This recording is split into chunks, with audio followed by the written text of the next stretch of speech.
Mecca and Medina are the two holiest cities in Islam. Prophet Muhammad (SAW) was born in Mecca and died in Medina. In the two most sacred houses of worship in Islam, the Kaaba and Masjidun Nabi, are located in Mecca and Medina respectively. Every year, millions of Muslims travel to Saudi Arabia to visit these two sacred cities. But this leads us to wonder, how did Mecca and Medina become part of the Kingdom of Saudi Arabia? This is the question we're going to answer in this episode, the final episode in our series on the Arab Revolt.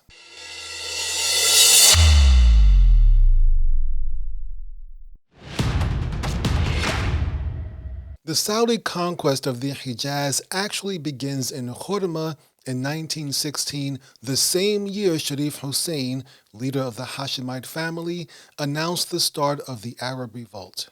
Turabah is a settlement in western Arabia where the Hijaz meets the Najd. Before World War I, the governor of Turabah was a man named Khalid ibn Luay. Ibn Luay, who was ironically a relative of Sharif Hussein, adopted the Salafi Minhaj. He invited Salafi teachers loyal to Abdulaziz Ibn Saud to Turabah. By 1916, the Salafi Minhaj, or Salafi methodology, had taken root in Turabah and was spreading rapidly. This naturally caused friction with Sharif Hussein in Mecca, since Ibn Luay was essentially defecting to the Saudis. In 1918, Sharif Hussein sent a small military force to arrest Ibn Luay, but the people of Turabah rallied to protect their governor and chased them away. World War I was still going on, and Sharif Hussein was too busy fighting the Ottomans to worry about Khalid ibn Luay. However, the Ottomans surrendered in late 1918,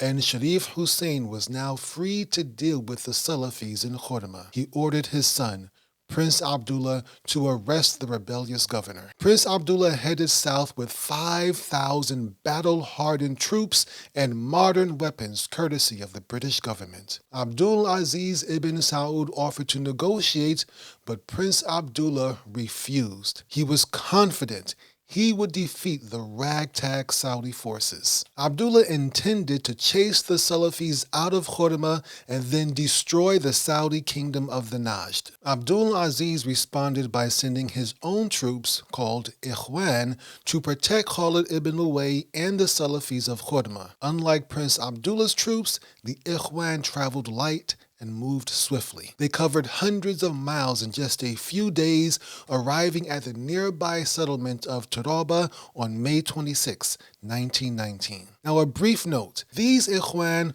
are not Ikhwan al-Muslimin, or the Muslim Brotherhood of Egypt. They are completely different and not related in any way whatsoever. The Ikhwan took the Hashemites by surprise, attacking them just before dawn while they were still sleeping. The Hashemites barely had a chance to react and were thoroughly defeated. Prince Abdullah, he barely managed to escape with his own life. He fled the massacre while still in his pajamas. With this victory, the Saudis now controlled both Turabah and Turabah and were less than 120 miles from Mecca. The destruction of Prince Abdullah's army tilted the balance of power in Abdulaziz's favor. 2 months later, he led 10,000 soldiers to Turabah and prepared to march on Mecca. Sharif Hussein appealed to the British, who rushed a messenger to Abdulaziz demanding he withdraw his forces to the Najd. It is important that we understand that even though they were rivals, Sharif Hussein and Abdulaziz Ibn Saud were both British clients. They both received money, weapons, and protection from Great Britain. Since he didn't want to anger the British, Abdulaziz Ibn Saud reluctantly complied and withdrew his forces. But he now knew that he could take Mecca if he wanted to. By 1922, Abdulaziz Ibn Saud controlled all of Arabia except Yemen, the British mandates of Palestine, Iraq, and Transjordan, the French mandate of Syria, in the kingdom of the Hijaz. Sharif Hussein was still sitting on the throne in the Hijaz, while his son, Abdullah, had been installed by the British to rule over Transjordan. Abdulaziz attempted to invade Transjordan in 1922, but British warplanes and advanced weapons forced the Saudis to retreat. Abdulaziz eventually signed a treaty agreeing to stay on his side of the border, but the old man in Mecca was a different story. As we mentioned in previous episodes, Sharif Hussein refused to recognize the Balfour Declaration. This, along with his anger over the Sykes-Picot Agreement, had soured his relationship with Great Britain. Back in 1919, when the Saudis had first threatened to invade the Hijaz, the British had intervened. But now that Sharif Hussein refused to accept the Balfour Declaration and the British mandates, the British weren't so willing to help him anymore. Ultimately, however, it all came down to money and politics. British Prime Minister Lloyd George has spent a lot of money trying to fight Mustafa Kemal in Anatolia and prop up the mandates in Arabia. After being forced to sign a peace treaty with the Turks and withdraw from Anatolia, Lloyd George stepped down as Prime Minister. With Lloyd George out of the way, the British government wanted to get its finances in order. In March 1924, the British Parliament voted to stop paying subsidies to both Abdulaziz Ibn Saud and Sharif Hussein. These subsidies and the threat of British retaliation were the only thing keeping Abdulaziz from invading the Hijaz. In fact, the British secretly wanted him to take the Hijaz and remove Sharif Hussein, who was becoming an embarrassment. On August 24th, 1924, Abdulaziz Ibn Saud ordered 3,000 of his Ikhwan soldiers based in Turabah to attack Taif, about 83 miles away. Now, despite his age, Sharif Hussein was not a fool. He knew the Saudis might try to invade again, and he had planned accordingly. Over the years, he had amassed a stockpile of modern weapons and had built an army much larger than anything the Saudis could throw at him. Unfortunately for Sharif Hussein, he also entrusted the defense of Taif to his eldest son, Prince Ali. Prince Ali was both a coward and incompetent. Despite his larger numbers and better weapons, Prince Ali barely put up a fight when the Ikhwan attacked. Then he retreated in the middle of the night, leaving the city of Taif defenseless. With the Hashemite forces gone, the Ikhwan sacked the city, killing nearly 300 people and destroying several grave sites. This included the grave of Ibn Abbas, radiyallahu anhu, one of the greatest Sahaba and cousin of Prophet Muhammad sallallahu alaihi wasallam. Taif is a legendary city in Islamic history and one of the first places Prophet Muhammad tried to preach Islam. When news of the brutality of the Ikhwan invasion got out, the Muslim world reacted with horror. Sensitive to the feelings of its Muslim subjects, Great Britain pressured Abdulaziz to exercise better control over his Ikhwan warriors. Abdulaziz, realizing now that his actions had a global impact, agreed to refrain from unnecessary violence.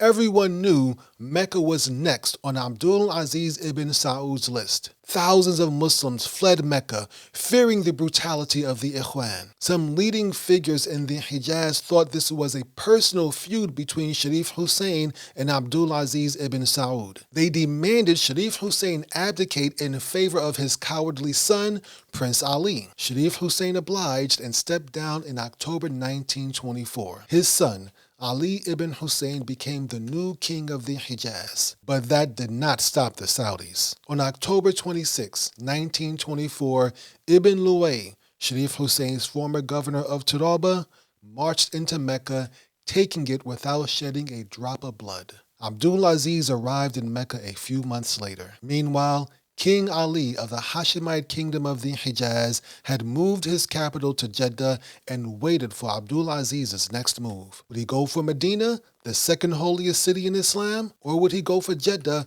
which was much closer to Mecca? As it turned out, Abdulaziz went for Medina. His Ikhwan warriors put the city under siege in February 1925. Knowing the entire world was watching him now, Abdulaziz was concerned about what might happen when Medina fell. As we've already seen, his Ikhwan warriors could sometimes be unpredictable. Medina is a special city and occupies a special place in the hearts of all Muslims. It is kind of difficult to describe the love Muslims have for Medina, as it is slightly different from the love we have for Mecca. We love them both, but we love them differently. There are hundreds, if not thousands, of famous Muslim heroes, scholars, and Sahaba buried in Medina. The Prophet's wife Aisha radiallahu anha is buried there. His two closest companions, Abu Bakr and Umar radiallahu anhuma, are both buried there. The Prophet sallallahu alaihi wasallam himself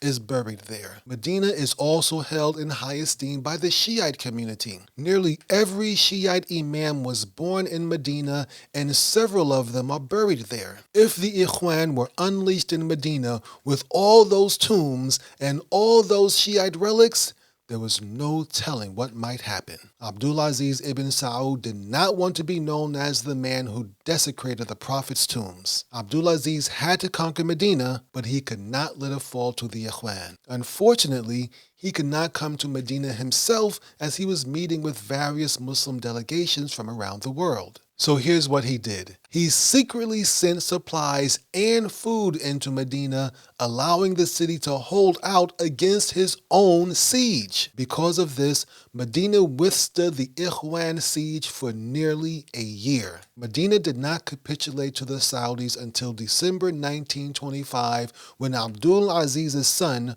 Muhammad ibn Abdulaziz, negotiated a surrender. Then he led his troops into the city, where minimal damage was done. And now, all that was left of the Hashemite kingdom of the Hijaz was Jeddah. But no one was sticking around to defend it. Most of King Ali's ministers had already fled for Egypt or the Sudan. King Ali himself fled to Iraq, where his brother Faisal was king. Jeddah fell to the Saudis on December 23rd, 1925. And now, Abdulaziz Ibn Saud controlled Western Arabia. 7 years later, in September 1932, King Abdulaziz Ibn Saud unified the kingdom of the Najd and the kingdom of the Hijaz into a single state, the Kingdom of Saudi Arabia. As for Sharif Hussein, he fled to Cyprus and remained there until 1930. Then he moved to Jordan, where his son Abdullah ruled. He died there in 1931. This was all that remained of Sharif Hussein's reward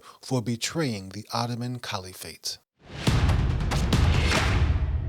Before we end this series on the Arab Revolt, there are two questions we should consider. The first question is, did Sharif Hussein have a choice? Let's remember that he couldn't stand the Young Turks, and they didn't like him either. He was loyal to the Ottoman Sultan, whom the Young Turks had turned into a powerless figurehead. And the Young Turks had executed dozens of Arab nationalists, and Sharif Hussein was probably next. But was rebellion his only option? Perhaps he could have swallowed his pride and remained loyal to the Ottoman government. Or he could have simply stepped down from power and let someone else deal with the Young Turks. In my opinion, Sharif Hussein was driven by power, ego, and nationalism. So yes, he did have a choice, and he made the wrong one. The second question is, was it worth it? The Arab Revolt allowed the European powers to weaken the Muslim world for generations. For instance, Lebanon was initially a region of Syria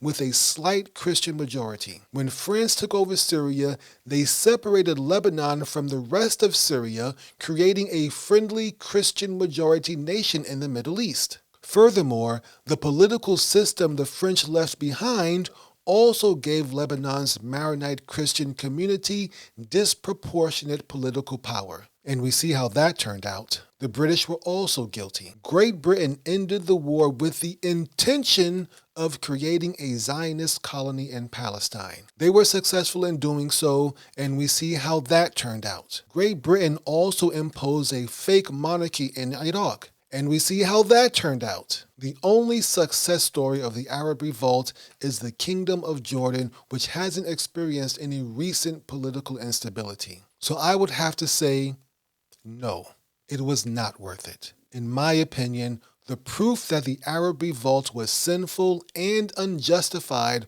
was the way things turned out. If the Arab Revolt was blessed by Allah subhanahu wa ta'ala, then the outcome would have also been blessed. Instead, the outcome has been disastrous for Arabs in particular and Muslims in general. So in my opinion, the Arab Revolt itself was also cursed. But I could be wrong, and Allah knows best. If you enjoyed this series and you want to know more about the Arab Revolt, click the box to your right to watch this series from the very beginning. And if you want to know more about how Iraq was created, then click the box to your left.